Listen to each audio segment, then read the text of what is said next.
Hello, welcome back. Tons of things happening in the markets today, so I'm likely going to be preparing quite a few videos. To start off, we are going to be taking a look at 3M, a company that is a conglomerate, an industrial sector company, which has reported earnings and it's up about 7% right now. You will see if you take a look at the 5-year chart that it has been affected by the recent slump, of course, yet not as much as some other companies really that have fallen like 60, 70 or more percent. Now this one seems to be doing quite well in terms of its earnings, and they have also announced a spin-off. So in this video we're going to examine what is exactly happening with 3M. We're gonna take a look at it in more detail. So let's start off by taking a look at the spin-off and the earnings report, what happened here. So 3M will spin off its healthcare business into a new public company is what's going to be happening here. And the new business will focus on wound and oral care, healthcare and IT, and biopharma filtration is what the 3M said. Now, what did they do here in terms of the earnings report?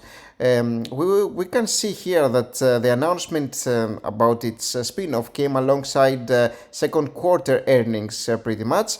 Now, net income dropped to 78 million from 1.5 billion, and while this sounds terrible, this includes a 1.2 billion pre-tax charge tied to resolving litigation related to combat arms earplugs. You may have heard about this one. There was a lawsuit pretty much, and this kind of led to this decline in terms of the net income for that specific period of time.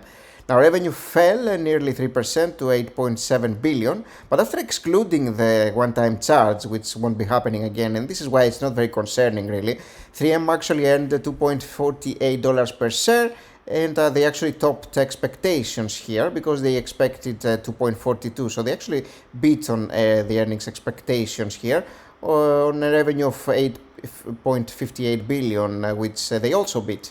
So they seem to be doing rather well in terms of their financials, and what we want to be examining is whether the company's stock price is cheap enough to potentially add to a portfolio, and also take a little bit of a closer look at the rest of the financials. Now, the P ratio of the company is sitting at about 15 and the price to free cash flow at 14, which is what we like to see really. We like to see this kind of P ratio, price to free cash flow ratio. Now remember, this is a conglomerate. It's a very, very large company that consists of multiple brands, which some of these are very, very well known. I'm just taking a little bit of a break here to take you to the description of 3M, because it's a diversified technology company, as it says here. 4 segments: safety, industrial, transportation, electronics, healthcare, and consumer. A lot of different things is what this company is doing. Packaging materials, electrical products and materials, power distribution. There's a ton of stuff really, transportation and electronics. The company is actually doing a lot of different things with a lot of different brands here.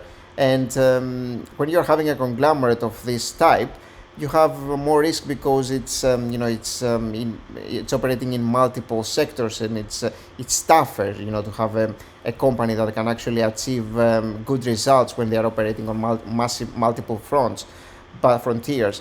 But for 3M, it has been working rather nicely, and the company has been achieving great stuff really. It's a massive company, a very old IPO as well, and it's worthwhile taking a look at what they are doing here. You can actually take a little bit of a look at some of the well-known brands that 3M actually possesses. Posted, for example, Scotch Brite, among some of the well-known brands that they are having. So they're a massive company here. Now let's go back and take a little bit of a look at the metrics and continue our discussion about those. Now the outstanding shares have been going down as well, which is a great thing to see because it means that the company has been buying back shares. Of course, this is another check mark here.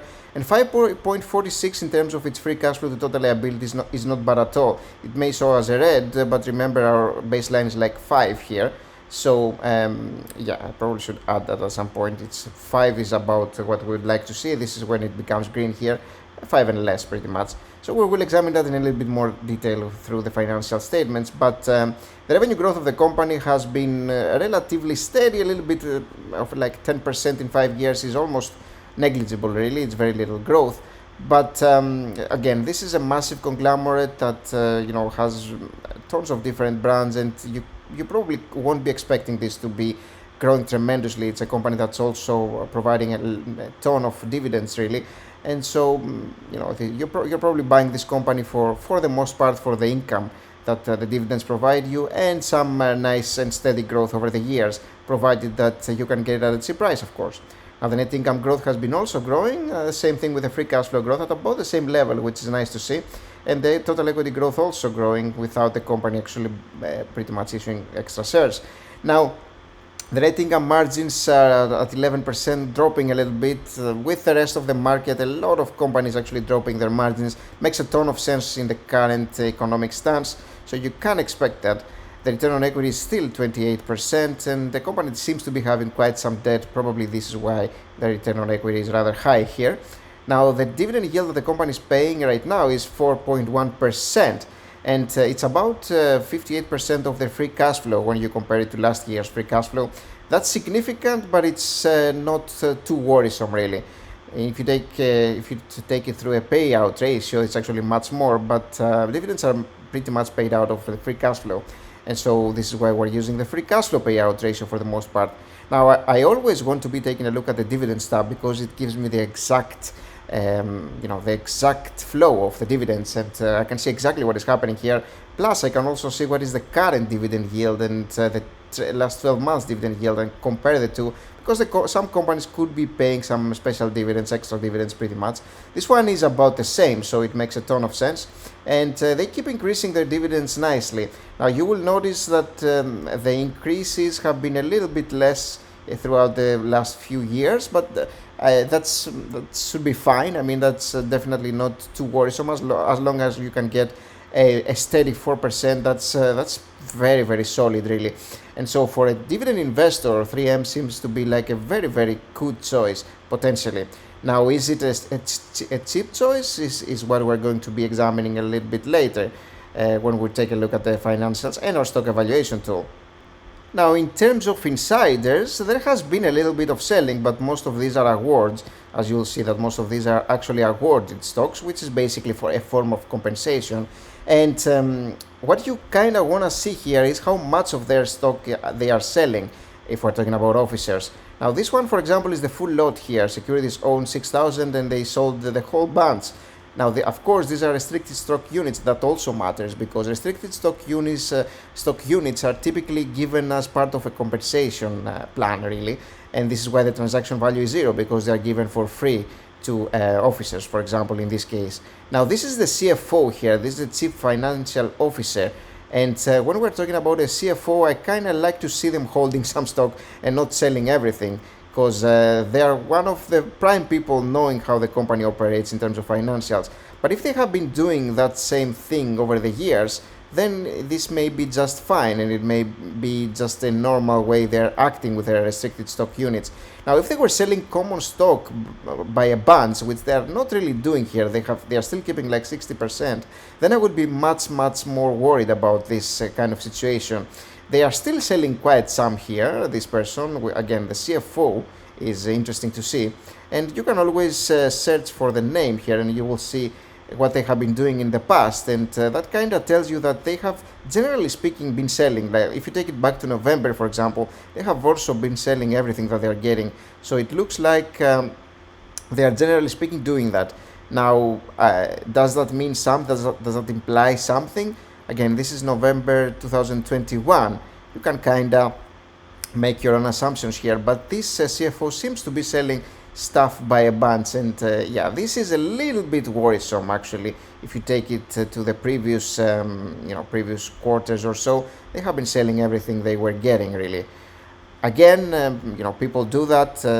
It's part of their compensation. I would be much more worried if this was like stock that they have been holding for a long time and they are just pretty much selling everything right now. And these kinds of sales here, like for instance 55,000, that's quite a lot here. That's significant. So yeah, these are stock options, for example. So yeah, it's good at least knowing what is happening, especially if we're talking about a CFO. This person has been selling quite some over here, and it's worth noting. So it may be an interesting thing to examine in a little bit more detail potentially. Okay, so in terms of senators here, not much going on really, just a couple of sales really, pretty much one sale over here last 3 months and last 6 months. Richard Allen, just small lots here as you'll see, 1,000 to 15,000, very, very small lots. So not much going on here with senators, not even buying really, but yeah, pretty much no action happening for the most part. Okay, let's go back and take a little bit of a look at the financial statements from 31 billion to 35 in terms of revenue, and 4.8 net income to 5.9, growing steadily pretty much for the company. Nothing out of the ordinary. Again, we kind of already examined what their growth rates are for this company. And in terms of total liabilities, about 32 billion and total equity 15 billion here. And again, growing from 11.6 to 15.12, normal stuff over here. Remember, that is 32 billion in terms of total liabilities. If we take a look at the cash flow statement, you will see that they made 5.8 billion. This is about 6 times their free cash flow, pretty much, is what we examined a little bit earlier, 5 point something. And in terms of their operating cash flow, 7.4 billion here, again, increasing their operating cash flow through the years pretty nicely. And if we're taking a look at their investing activities, it's mostly capital expenditures here, the dividends that the company is paying, and some repurchasing of common stock, pretty usual stuff for the company, holding about 4.5 billion in free cash flow, in cash, as a cash position. Now let's take a little bit of a look at our stock evaluation tool now and see what kind of price to pay potentially for this company. So let's examine that here based on what the company has been doing historically and what we already saw out of the potential projection, or what is going to be happening with the company based on the earnings that they have basically announced. Okay, let's take a look here. So the company has been achieving about 3%, 2%, 10% last year, was one of their best years in terms of growth. And I'm going to be going relatively low here. I'm going to try 2, 4, and 6. I'm going to go in between these. 2 is the low one, 4 is a little bit more aggressive here, and 6 is the most aggressive, of course. And net income margin, I like to see the fact that the company has about the same every year. This is awesome for somebody who tries to discover what price to pay for the company. So let's go 15, 16, and 17, which is a little bit more aggressive here. Free cash flow, again, take a look at this. It's very, very consistent. I love to see that. So we're gonna go 95, 100, and 105. 13% for our annual return. Again, when I'm seeing these kinds of numbers, I love it because I know what to expect. And so it's much, much easier to project what the company is going to be doing, potentially. And if we hit calculate, it's only our low estimates that are actually in the red still, with a revenue growth of 2%, net income margin of 15%, and free cash flow margin of 95%. We are getting a low of 127 over here. And so our current price is sitting at 143. Which is not terrible, but for our medium estimates and high estimates, we're already there. So if the company grows at 4%, which is again it is a little bit more than what they have been doing in the 3-year average and 5-year average, then we are still within our buy limits here. If I go 3%, which I could try because 3% has been happening pretty much the average of these two, and I hit calculate here, then we are still within our green price here, 149, 150. So the company looks like it could be an interesting buy. Now, at this current environment where things are kind of going down potentially, and we may be looking at some cheaper prices in the future, it may be beneficial to wait it out a little bit, because if this current slump generally continues, you may be able to get a better price. But it's not terrible. I mean, especially, of course, before today, when the stock price was at 135 or almost. That was even much, much better really than today. Today, it got a little bit more expensive than what I would like, to tell you the truth, because I like to get a little bit of a margin of safety for these kinds of, for any company really right now, because of the environment, because of the current environment we are at. And so, while this is even a buy right now, you should never neglect the fact that we are sitting at an environment where things could be going down for a little while, and so it pays to potentially wait it out a little bit and try to get an even better valuation. Again, this could be a buy, and if we're talking about a normal period where things are generally speaking bullish, this could be a buy for me right now for sure. It's just the current market conditions that potentially are telling me that this could actually get a cheaper price in the future. And so, yeah, you'd have to factor all this when you're looking at a company like 3M right now. But thanks for watching. I hope you enjoyed this video, and if you did, please leave a like. And you should be expecting way more videos from me today. I'll probably make 2 or 3 more, because again, tons of things happening in the market, lots of companies to cover, and I'll be with you soon. So remember to leave a like for this one, subscribe if you're not a subscriber, and I'll see you very, very soon, probably in the next few maybe hours or minutes even. See you soon. Bye bye.